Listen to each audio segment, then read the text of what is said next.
Ngasi numida wairam phongkiba Kanglup paudagi maru oiba pau khara khangasiraga miyamda khudo tamjige Kanglup ki eranga mari leinaba casing trial sathanaba Churachandpur da spise NIA ki court hangdokhrei haukiba chahi lising aniga subna kungomdagi me ahumdagi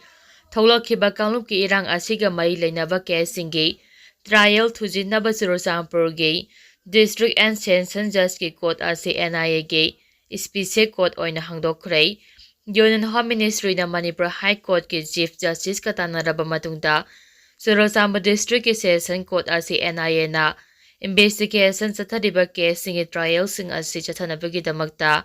spise NIA court oina hangdokhibani Central Government na paikhalakliba khongthang asi handakta Justice Thoma Keshor na High Court of Manipur gi mapansuba Chief Justice oina wasak lawkharaba matungdani Hiram asiga mari lanyana thokiba notification aman haribana spise court asigi jurisdiction asi Manipur pumba extend togani National Investigation Agency asi 008 34 of 2008 ke section talaga mathoida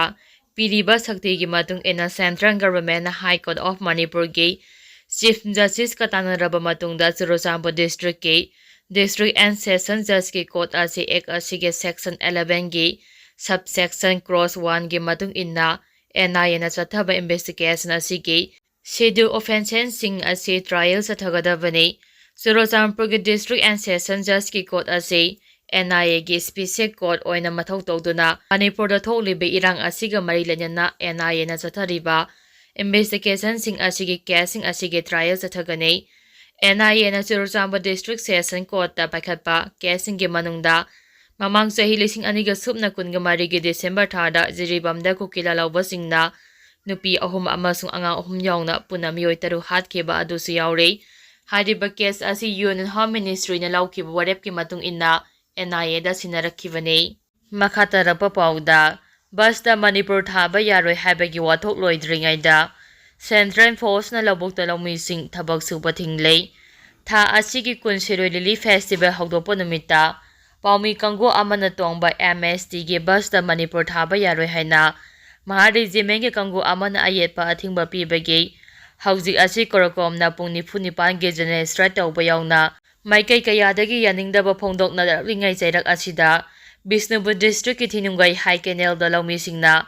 masagi laufam da changduna lausu na bahonavada Central Force na athingba pibadagi laumising lausu ba yadana leire Thaudok thofamdagi phangba pauna haribana haukiba chahi lising aniga subna kunga homdagi me ahomdagi tholakhiba erang asina maram oiraga Thinungai ge High Canal manthakta lairiba maitegi laufamsing asi chahi ani henna kana amatana lau suba yadana leirakhibani masina maram oiraga laumising chaningai thangningai leitabadagi awaba kaya mayoknaduna leiribani aduba hauji asi erang asi khara farakpadagi laumisingna mafam aduda changduna Lausu na basahi asigi hawalakpadagi hotnaduna lakhibani mafam aduda changduna lau unaba honabada mafam aduda changduna lau ubada mari leinaba authority gi permission mathau tai hane laumisingna haukiba mastadagi permission tanaduna lakhibani loinina tonga tongamba warep kaya su lauduna lau unaba honaduna lakhi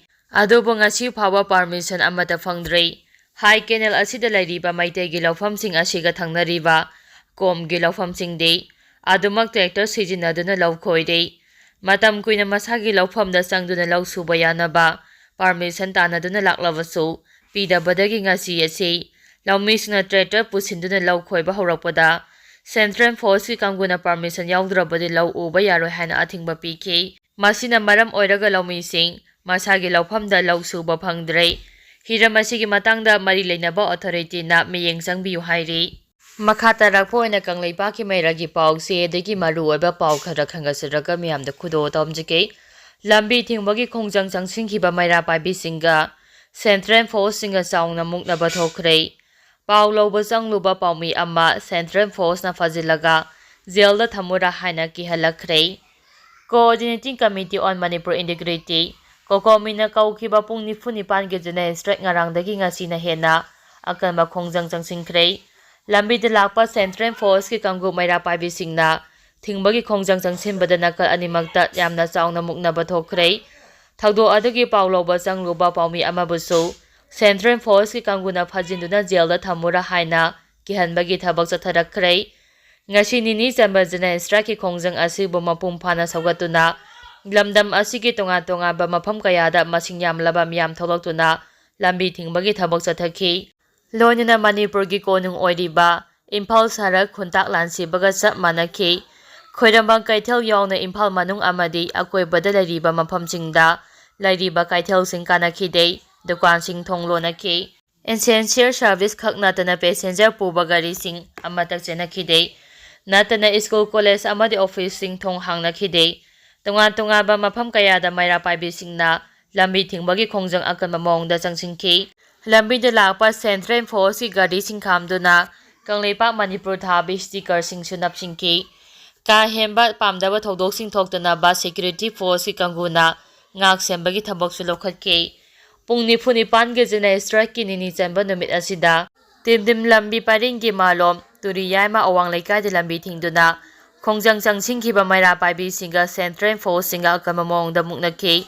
Thaudo adugi pauloba amadi video coverage tawruba MS.com TV gi pamida Central Force ki kanguna video kapa yaru haiduna thingzilaki bagalonya athiba wahai sijinaduna pharaga jailda thamura haina phawba ki helakhre haide pawasin hai ngasi ayupung tara tarakpa matamda tidim lambi paring turiyai ma awangi lambida maikai adonggi maira paibi amade nahasina kokomina kauriba pung nifuni pange jena strike chogatuna lambi thingbagi thabak chathaki. Matam aduda lambi paring aduda lakhiba Central Force ki kanguga lambi thingliba maira paibi singna muknaki haire. Central Force ki team adu bulu singduna lakhiba officer amana maira paibi singda lujadaba wafam sing phongdoktuna chai thangbaga loinana phajingani haina phawba kihanki haire. Tanja aduda pawloba changluba IM.com TV gi pawmi aduda video number yaroi haina athingba pirapaga loinana phajinduna jailda thamura haina kihalakhi haire. Loinana Central Force na chathakiba thong adu maira paibi sing amade miyamna su yamna kana yaningdaba phongdorakle. Panba yabade tha asigi kunda urkhulda pangthokliba Siroi Lili Festival hawdokpa thoramgi paulo runabagi dama Imphalagi Manipur lengaki Transport Department gi MST bus tongduna chatkhiba pamising bus aduda Manipur haina thai haina thingduna changankidabagi thawdo adubu yaningdaba phongdoktuna kokomina dabi kaya tawbaga loinana pung nifuni pangi Manipur pumbada general strike asi chatharakhibani. Makhatarakpa pawda Manipur da Prasidi rule thamjillaga sananingba mawongda sanaba Manipur thugaiba pambasing Manipur da leibiraganu ebe chawbi India gi state ama oiriba Manipur da buffer zone thambagi wahanthab karino. Manipur da Prasidi rule thamjillaga sananingba mawongda sanaba Manipur thugaiba pambasing Manipur da leibiraganu haina United Craft High School gi president RK ebe chawbina phongdokre. Wafam asing asi High School laikai gi apunba lof nipan gi maira paibi singna punsilaga